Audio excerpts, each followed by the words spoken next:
আজকে তোমাদের নিয়ে যেতে চলেছি কলকাতার one of the best aesthetic ক্যাফেতে, যেখানকার অ্যাম্বিয়েন্স তো এস্থেটিক, তার সাথে সাথে সেখানকার খাওয়া দাওয়া সেটা তো একেবারে লাজবাব।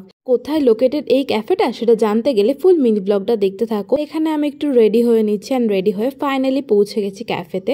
ক্যাফেটার নাম হলো দ্য রিভার ক্যাফে, আর এই ক্যাফেটা কিন্তু তপসিয়াতে অবস্থিত। ক্যাফেতে পৌঁছেই বসার জন্য আমরা এই রুফটপটাকেই চুজ করেছিলাম, আর ভীষণ সুন্দর করে সাজানো।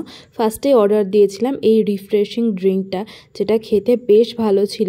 আর তারপরেই আমি এখানে বিভিন্ন অ্যাস্থেটিক কর্নারগুলোতে ছবি তোলার জন্য দাঁড়িয়ে পড়েছিলাম, পোজ দিচ্ছিলাম। যে ছবিগুলো অলরেডি আমি ইনস্টাগ্রামে শেয়ার করেছি, তোমরা আইডিতে গিয়ে একবার চেক করতে পারো, আমি দিয়ে দিলাম স্ক্রিনে। আর এরপরে ফার্স্টেই আমরা অর্ডার করেছিলাম স্টার্টারটা খেতে কিন্তু বেশ ভালো ছিল। আর সেকেন্ডলি মেন কোর্সে ছিল বিরিয়ানি। মূলত এরকম ক্যাফেগুলোতে গেলে বিরিয়ানি খুব একটা ভালো হয় না, কিন্তু এখানকার চিকেন বিরিয়ানিটা খেয়ে আমার মনটা ভীষণ ফুরফুরে হয়ে গেছিলো।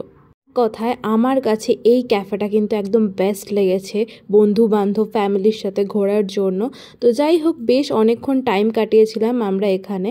আর এই মিনি ব্লগটা তোমাদের কীরকম লাগলো লিখে জানাতে ভুলো না, আর ভালো লাগলে ডু সাবস্ক্রাইব মাই চ্যানেল। আর দেখা হচ্ছে নেক্সট মিনি ব্লগে খুব জলদি।